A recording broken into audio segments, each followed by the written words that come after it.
하나님 함께하여 주시옵소서. 성령님께서 듣는 자와 전하는 자에게 은혜를 더하여 주시옵소서. 감사드리며 예수님의 이름으로 기도합니다. 아멘. 제가 책을 하나 읽었습니다.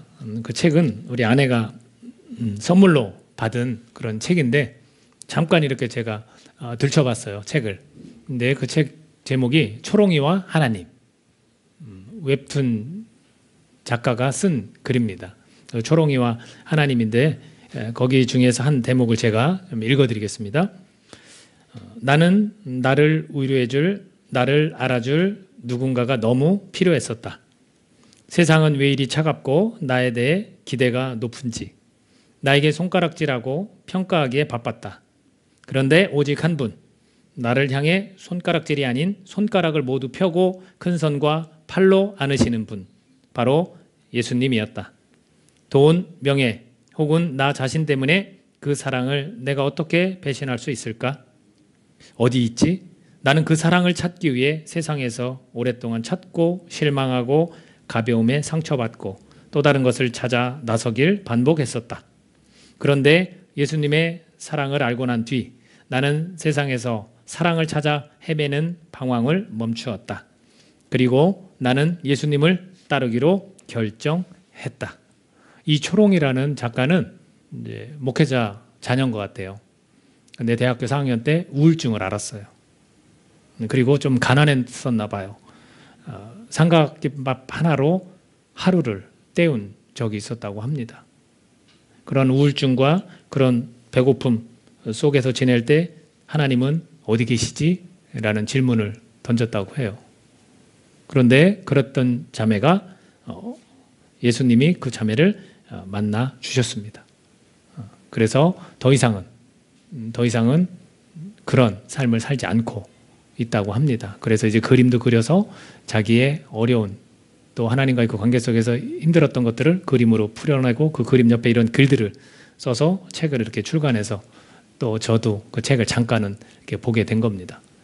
예수님은 만나주는 것 같아요. 사람들을. 힘들고 어려운 상황에 놓여 있는 사람들을 예수님은 분명히 만나주시는 것 같습니다. 우리가 기독교 베이직 이런 기본적인 것들에 대해서 나누고 있는데 오늘은 예수님이에요. 예수님은 누구신가? 우리가 신앙생활을 한다지만 예수님에 대해서 정말 우리가 많이 알고 있을까? 이제는 예수님과 성령님에 대한 것만 남았어요. 우리가 한 12강, 13강 이 정도를 통해서 전체적으로 이제 기본적인 기독교의 기본적인 것들을 우리가 함께 나누고 있는데 오늘은 이제 예수님은 누구신가? 다음 시간에도 아마 한 번 더 예수님은 누구신가에 대해서 이야기를 하려고 합니다. 오늘은 인성과 신성을 중심으로 이야기를 좀 나눠볼까 합니다. 오늘 본문에 나온 것처럼 우리가 신성과 인성이 표현되어 있습니다.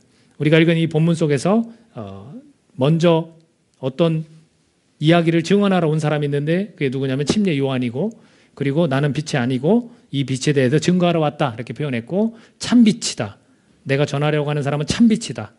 세상에 와서 각 사람에게 비추는 빛이 있었다 하면서 이야기를 하고 있습니다. 그리고 자기 백성에게 오매 자기 백성이 영접하지 아니하였다라는 표현을 하고 있고요. 그 다음에 말씀이 육신이 되어라는 표현을 쓰고 있습니다. 그래서 여기에 내용을 보면 신으로 오신 부분도 설명하고 있고 인간으로 계셨다라는 부분도 설명하고 있습니다. 그래서 오늘은 이 본문에 나온 것처럼 인성과 신성을 중심으로 예수님은 누구신지에 대해서 말씀을 좀 전하려고 합니다. 요한복음 11장 25절에서 이렇게 얘기했어요. 나는 부활이요 생명이다. 예수님이 그렇게 말씀하셨어요. 나는 부활이고 생명이다. 그래서 생명을 얻는 삶을 살기 원하신다는 거예요. 그 예수님은. 우리가 육체의 몸을 가진 우리가 생명을 얻는 삶을 살기 원하신다는 거예요. 그래서 이것을 새 생명이다 이렇게 표현하는 거예요. 제가 말씀드렸던 이 초롱 자매도 새 생명을 얻은 거죠. 새 생명을 얻은 겁니다. 누구든지 예수님을 만나면 새 생명을 얻을 수 있다라는 겁니다. 자, 예수. 도대체 예수가 누굴까요? 예수, 그 이름에 대해서 한번 봅시다. 예수, 지저스, 예수.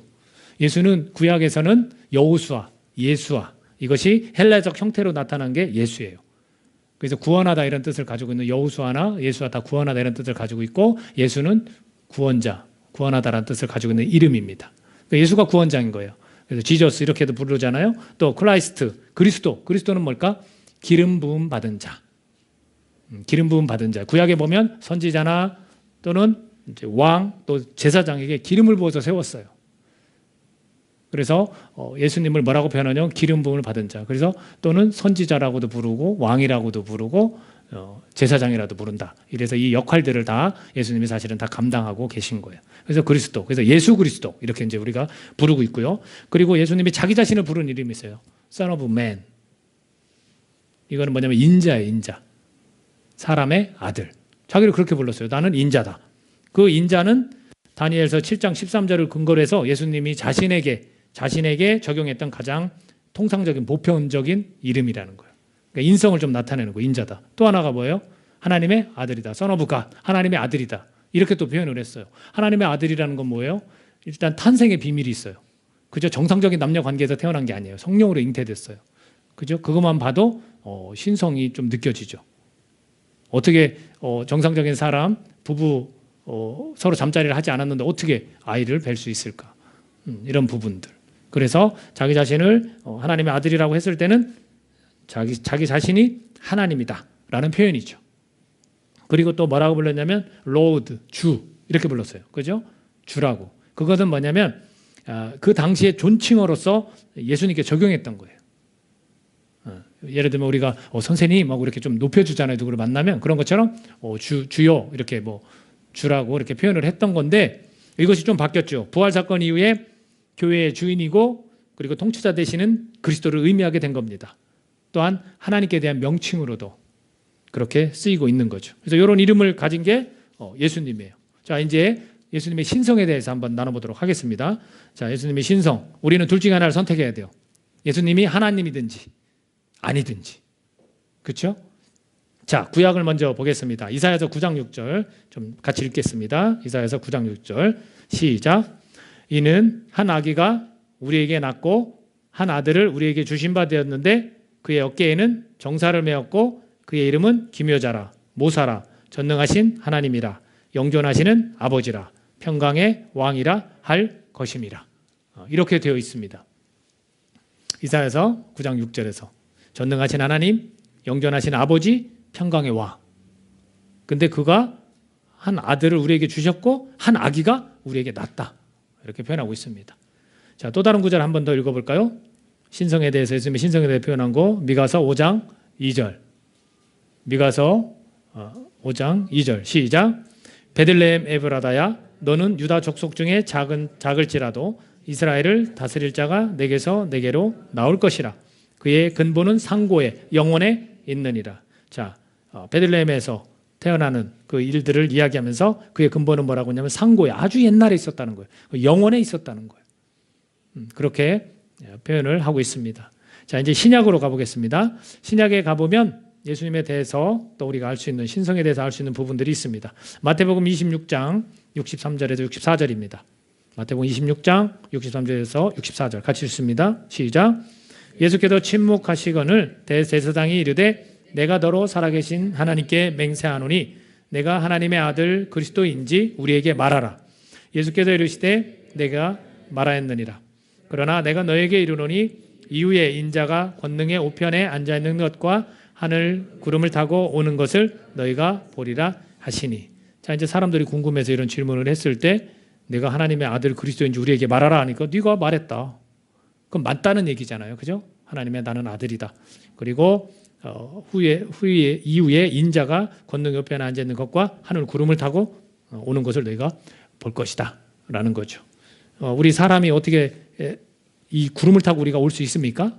못 오는 거죠. 그분이 인자라고 한 인간이면서 인간의 모습을 갖고 있으면서 온다는 거예요. 그런 표현을 했고요. 요한복음 1장 18절 같이 읽어보겠습니다. 시작. 본래 하나님을 본 사람이 없으되 아버지 품속에 있는 독생하신 하나님이 나타내셨느니라. 그래서 우리가 정한 이 본문 속에서도 뒤로 쭉 가다 보면 이것이 나오죠. 그러니까 말씀이 하나님과 같이 있었고 그 하나님 말씀이 또 하나님이고 그 말씀이 육신이 되었다. 이런 표현들을 쓰고 있는 겁니다. 자, 로마서 9장 5절 또 하나 찾아서 읽어보겠습니다. 로마서 9장 5절 시작. 조상들도 그들의 것이요 육신으로 하면 그리스도가 그들에게서 나셨으니 그는 만물 위에 계셔서 세세의 찬양을 받으실 하나님이시니라. 아멘. 이렇게 되어 있습니다. 자, 육신으로는 누구? 조상들. 그 혈통, 그래서 족보를 쭉 설명하잖아요. 육신으로는 그렇게 태어났어요. 그러나 그는 누구라고요? 하나님이라고. 하나님이라고. 이렇게 성경은 표현하고 있습니다. 자, 유대인들이 예수님에게 이렇게 질문해요. 너 아브라함 봤어? 당신 아브라함 봤어요? 이렇게 물었어요. 그랬더니 예수님께서 뭐라고 했냐면 아브라함이 나기 전부터 내가 있느니라. 이렇게 말씀하셨어요. 이해가 안 되겠죠, 유대인들은. 그러나 예수님은 자기 자신을 나는 오래전부터 있었어. 그러니까 하나님과 천지를 창조하실 때부터 사실 같이 있었다는 표현이에요. 자, 빌립보서 2장 6절 또 읽어보겠습니다. 빌립보서 2장 6절 시작.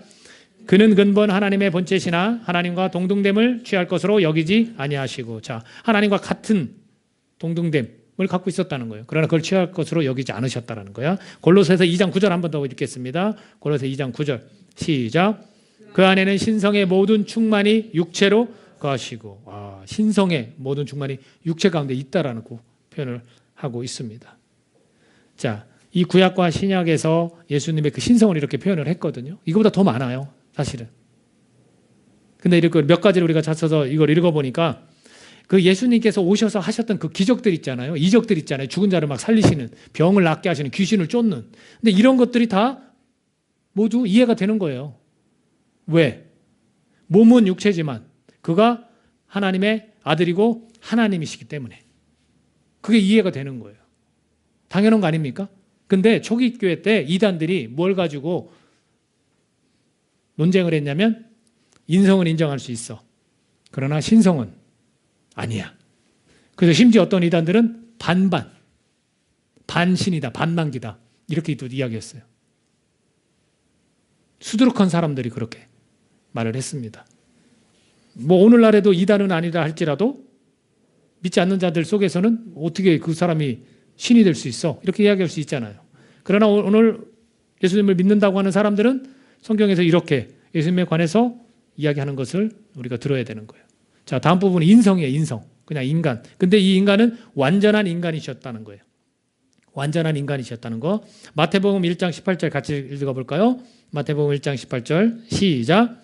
예수 그리스도의 나심은 이러하니라. 그의 어머니 마리아가 요셉과 약혼하고 동거하기 전에 성령으로 잉태된 것이 나타났더니 라고 되어 있어요. 자, 여기에서 한 가지 분명한 점이 있습니다. 그건 뭐냐면 인간 어머니에게서 태어났다라는 거예요. 그죠? 인간 어머니에게서 태어났다. 어린 시절에 예수님은 이렇게 태어나서 자라며 강하여지고 그렇게 표현하고 있고요. 우리가 그렇듯이 또 키가 자라가며 라는 표현도 있습니다. 또 여행을 다니시면서 피곤했다. 이런 표현도 있고요. 또 금식 후에 배고픔을 겪으셨습니다. 그리고 십자가 위에서 달리셨을 때 이렇게 말씀하시죠. 내가 목마르다. 내가 목마르다. 예수님의 몸은 모든 면에서 우리와 같은 거예요. 그걸 다 느끼는 거예요. 또 지성도 우리와 같아요. 예수님은 지혜가 자라갔고 말하는 법이나 읽는 법이나 쓰는 법을 배우셨어요. 그리고 모든 감정을 다 느끼셨어요. 백부장의 믿음을 보시고 놀랍게 여기셨고요. 나사로의 죽음에 눈물을 흘리셨습니다. 그리고 심한 통곡과 눈물로 하나님께 기도하셨고요. 십자가에 못 박히시기 전에는 내 마음이 매우 고민하여 죽게 되었으니 라고 말씀을 하셨어요. 지적인 거나 또는 이런 감정적인 거나 또 이런 육체 이 모든 것이 다 우리와 똑같다라는 겁니다. 예수님은 죄가 없으시다는 그 한 가지 점만 제외하고는 우리와 닮았습니다. 그래서 성경은 예수에 관해서 완전한 인간이고 완전한 하나님이다. 이렇게 말씀을 우리에게 들려주고 있습니다. 여러분 이것은요 놀라운 비밀 아닙니까? 이걸 어떻게 우리가 설명해요? 근데 여기서 한 가지 짚고 넘어갈 게 있습니다. 그렇다면 예수님이 인간이 되신 이유가 뭘까라는 거죠. 세 가지 정도만 말씀을 드려보겠습니다.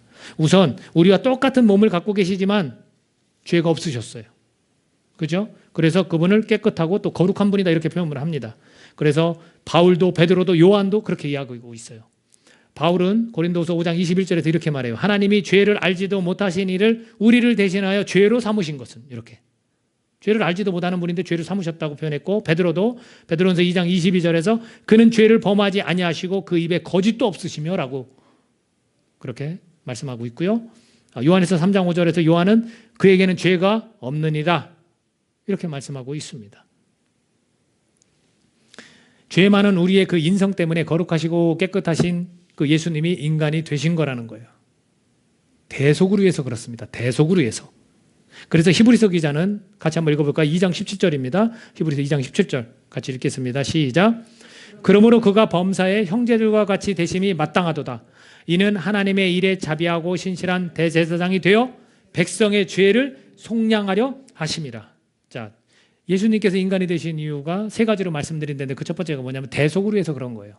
자, 형제들과 같이 되심이 마땅한 거예요. 왜? 백성의 죄를 속량하려 하시기 때문에. 예수님이 완전한 인간이셔야만 우리를 대속하실 수 있다라는 거예요. 완전한 인간이셔야만 우리 죄를 대신하여 죽으실 수 있다라는 거예요. 자, 제물을 한번 생각해 보자고요. 왜 그런가? 여러분, 구약에서 제물을, 내가 죄를 졌으면 제물을 더러운 걸 택해요? 깨끗한 걸 택해요? 깨끗한 걸 택해요. 그래서 그 내 죄를 그 동물에게 이렇게 전가를 시켜요. 그리고 피를 흘려서 그걸 잡아요. 태우거나. 그러면 내 죄가 있어요? 없어요? 없어지는 거죠. 근데 이것이 끝난 겁니까? 또 반복해서 계속해서 제사를 드립니까? 또 왜? 우리 계속 죄를 지니까 그 일을 하죠. 근데 지금 제물은 예수님은 죄가 없어야 돼요. 왜? 깨끗한 거야 돼요. 그리고 이 예수님의 제물은 지속적으로 계속되는 게 아니라 단번에 끝나는 거예요. 근데 차이가 좀 있어요. 자, 구약에는 사람을 잡았어요? 짐승을 잡았어요? 짐승을 잡았어요. 근데 지금 신약에서는 누굴 잡았어요? 사람을 잡은 거예요. 인간을 잡은 거예요. 그러면 하나님께서 인간을 대신 죽이신 일이 있습니까? 없습니까? 없어요. 왜? 인간이 깨끗합니까? 아니죠. 이게 부정한 거니까 죄를 지니까 못 잡는 거예요. 사실은. 바치지 못하는 거예요. 근데 예수님은 깨끗해요. 거룩해요. 그리고 죽여요. 근데 우리의 죄 때문에 인간을 계속 깨끗한 인간을 계속 제물로 드릴 수 있어요? 없어요? 없는 거예요. 없는 거예요. 근데 이 일을 통해서 단번에 해결하신 거예요. 단번에. 더 이상 제사를 드릴 필요가 있습니까? 없습니까? 없어진 거죠. 없어진 거예요. 그래서 하나님 당신이 직접 인간이 되셔야만 했어요. 거룩한 분이. 그렇게 된 겁니다. 그래서 인간이 되시는 대속을 위해서 그렇게 되신 것이고, 더 나아가서 이 예수님의 인성은요, 이제 신성과 좀 더불어긴 하지만 하나님과 사람 사이에서 중보 역할을 하기 위해서 그렇습니다. 왜냐하면 보세요. 하나님도 알아야 하고 사람도 알아야 중보 역할을 할 수 있는 거예요. 그래서 디모데전서 2장 5절에서는 이렇게 말하고 있습니다. 혹시 같이 나오면 읽어볼까요? 디모데전서 2장 5절. 자, 시작. 하나님은 한 분이시요 또 하나님과 사람 사이의 중보자도 한 분이시니 곧 사람이신 그리스도 예수라. 이렇게 되어 있어요. 그러니까 인간이 되셔야만 이 인간의 입장에 서서 하나님께 올려드리는 거예요. 그리고 이제 세 번째가 뭐냐면 예수님의 인성은요, 인간으로서 모든 일에 우리와 똑같이 시험을 받은 분이심으로 우리의 연약함을 동정하실 수 있다라는 거예요. 히브리서 2장 18절 같이 읽어볼까요? 히브리서 2장 18절 시작. 그가 시험을 받아 고난을 당하셨은즉 시험 받는 자들을 능히 도우실 수 있느니라. 아니, 네가 내 입장에 서봤어? 근데 예수님은 서봤어. 그러니까 도울 수 있는 거예요. 동정할 수 있는 거예요.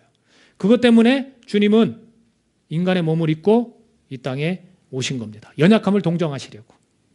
혹시 역경과 번민 가운데 여러분 계십니까? 지금 상황이 너무나 힘들어요? 환경이 가로막힌 것 같고 여러분 마음이 답답해서 미치겠습니까? 그렇다면 예수님이 도우실 수 있다는 거예요.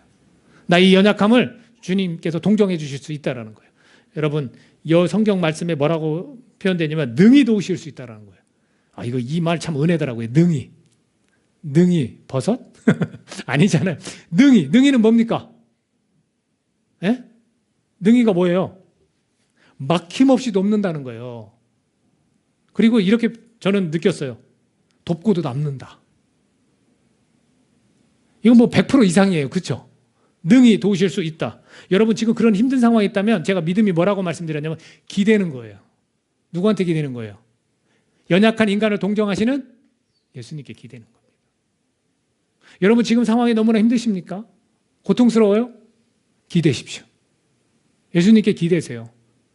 우리의 마음을 그렇게 잘 아시는 분이 누구예요? 여러분 뭐 가정에도 부부도 아니고요. 친구도 아니에요. 저도 아니에요. 누구예요? 예수님이세요. 예수님이 그래서 신성과 인성을 다 지니셔가지고 우리가 이렇게 기댈 수 있도록 우리의 입장을 이해하실 수 있도록 인간의 몸을 입고 오신 거라는 겁니다. 여러분 예수님의 이 신성과 인성이 모두 우리를 위한 일이라는 거. 이게 하나님의 사랑이에요. 그러면서 동시에 하나님의 비밀이에요.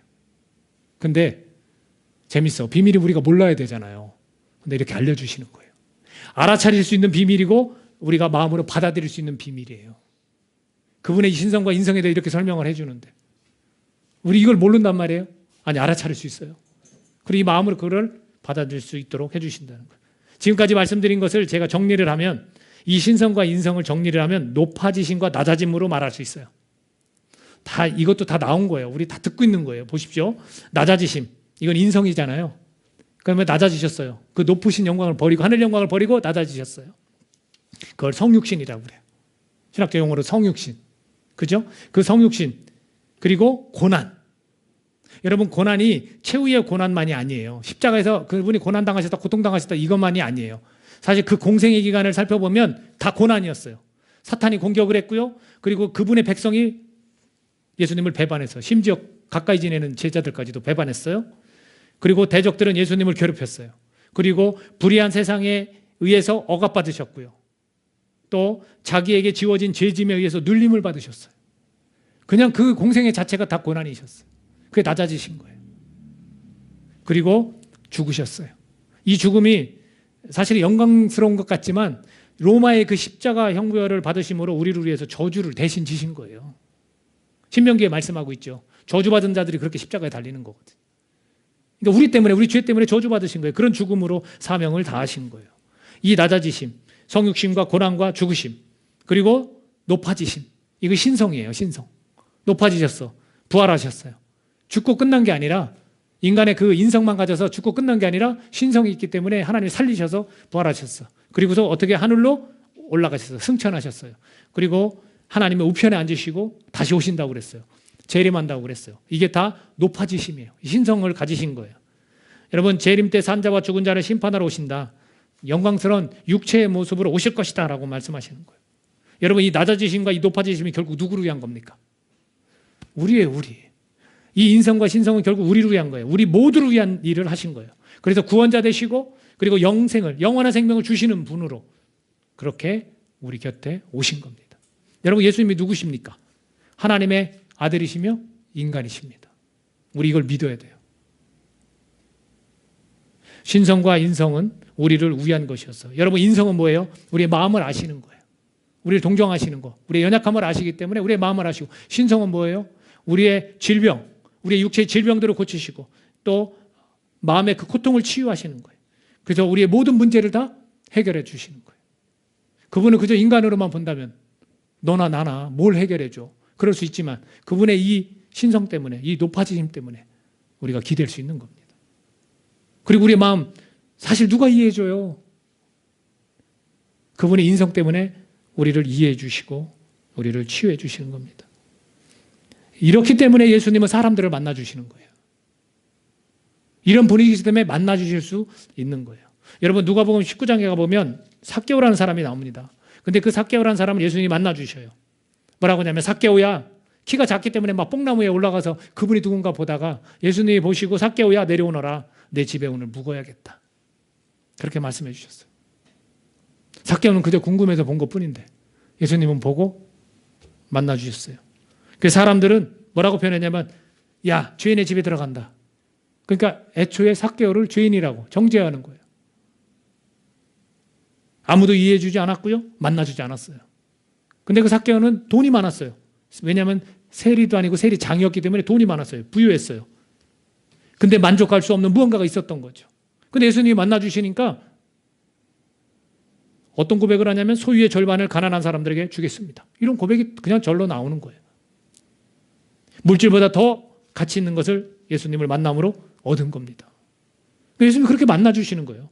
너무나 자연스럽지 않습니까? 그분은 우리를 너무나 잘 아시기 때문에, 그분은 하나님이시기 때문에, 모든 걸 해결해 주시고 모든 걸 치유해 주시는 분이기 때문에 그분이 나를 만나준다면 나는 어떨 것 같습니까? 여러분, 이 삭개오뿐만이 아니지 않습니까? 베드로를 만나주셨어요. 베드로가 어부로서 물고기를 너무나 잘 잡는 전문가지만 그가 밤이 새도록 잡았는데 고기가 안 잡혔는데 예수님이 나타나셔서, 야, 다시 한번 그물을 던져봐 했어요. 그러면 예수님은 누구냐? 목수인데 어부한테 감히 내가 밤새도록 했는데도 못 잡았는데 뭘 또 다시 한번 그물을 던지라고 해? 라고 속으로 생각했던 것 같아요.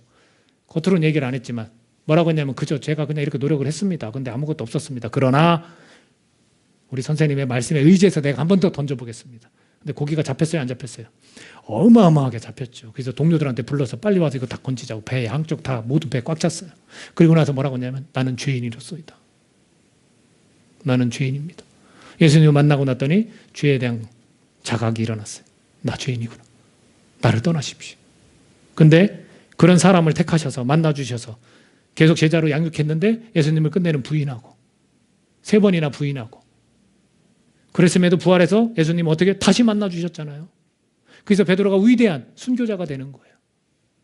그뿐입니까? 사도 바울은 어떻습니까? 예수님을 믿는 자들을 핍박하고 옥에 가두는 그런 아주 고약한 짓을 했는데 그런 사람도 예수님께서 길거리에서 딱 만나주셨어요. 어떻게 만나주셨어요? 음성을 들려주셨어요. 사울아, 사울아. 누구십니까? 나는 내가 핍박하는 예수다. 그리고 눈을 멀게 하고 그리고 빛으로 또 눈을 뜨게 하는 이렇게 빛으로 또 만나주신 거예요.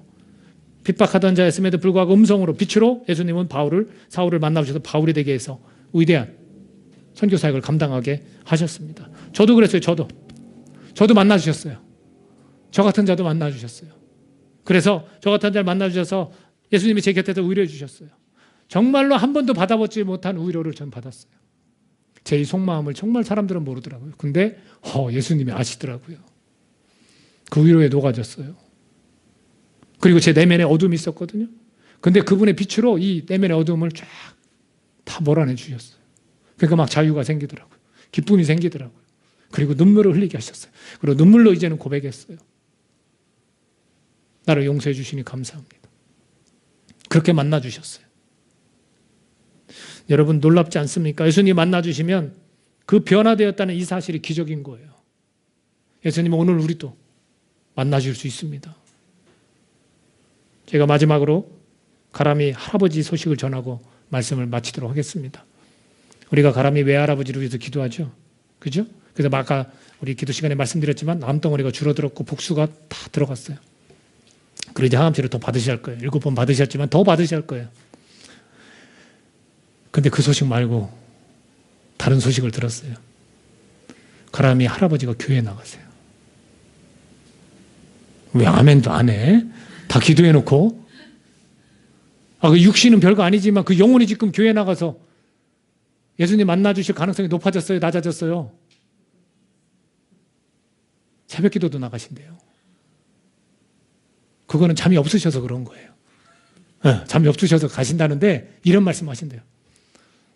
딸한테 말하는 거예요. 내가 송구스럽다. 하나님 앞에 송구스럽다. 내가 건강할 때 나갈 걸. 다 이렇게 몸이 이렇게 아픈 때 나가서 미안하다 그러는 거예요. 그거 제가 그랬어요. 그래서 예수님이 계신 거다. 예수님 지금 만나야 될 때 아닙니까? 가람의 외할아버지가 그죠? 예수님이 그래서 계신 거예요. 여러분 지금 힘들고 어려우세요? 그럼 누가 있어야 돼요 옆에? 예수님이 그래서 계신 거예요. 내가 잘 나가고 내가 뭐 잘해야 그분한테 가는 게 아니에요. 지금 내가 고통 가운데 있고 답답하면 지금 나를 위로해 주실 분은 예수님밖에 없는 겁니다. 저는 이 소식 듣고 얼마나 기뻤는지 몰라요. 곧 만나 주시겠다.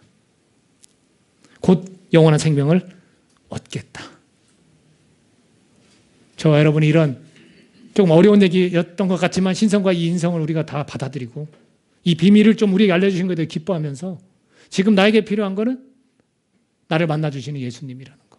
혹시 내 주변에 나는 괜찮은데 내 주변에 정말로 그런 처지에 있는 분이 있다면 그분이 지금 예수님 만나주실 수 있다는 기대를 갖고 여러분 기도하십시오. 이분을 꼭 모두가 다 더 만나실 수 있기를 예수님의 이름으로 축복합니다. 기도하겠습니다. 이 시간 기도할 때 우리에게 예수님이 계시다는 게 얼마나 큰 기쁨인지 모릅니다. 예수님이 도대체 누구신지. 성경에서는 사실 다 이거를 말해주고 계세요. 말씀해 주셨습니다. 예수님은 하나님이시고 하나님의 아들이고 또 인자입니다. 사람입니다. 또 구원자입니다. 그리고 기름 부음 받은 자 왕이십니다. 그분이 단번에 대제사장이 되어서 단번에 이 제사를 통해서 우리의 모든 것들을 해결하시 주시는 그런 분이라는 거죠. 그런 분이 우리 곁에서 우리를 동정하시고 우리를 대속하십니다. 우리 곁에서 우리를 위로하십니다. 정말 그분 만나면 모든 게 변한다는 거 여러분 믿으십시오. 지금 우리에게 필요한 거, 우리 교회에 필요한 거 예수님 아니겠습니까? 예수님의 위로가 지금 필요하지 않습니까? 저는 그렇게 절실히 느낍니다. 제가 아니더라도 이 성도님들의 삶이 제가 볼 때는 정말 예수님이 필요한 것 같아요. 그분께 좀 기대고 그분이 의료하심을 우리가 느낍시다. 만나주시는 그 예수님 사랑하고 찬양합니다. 같이 성령님 의지하면서 기도하도록 하겠습니다.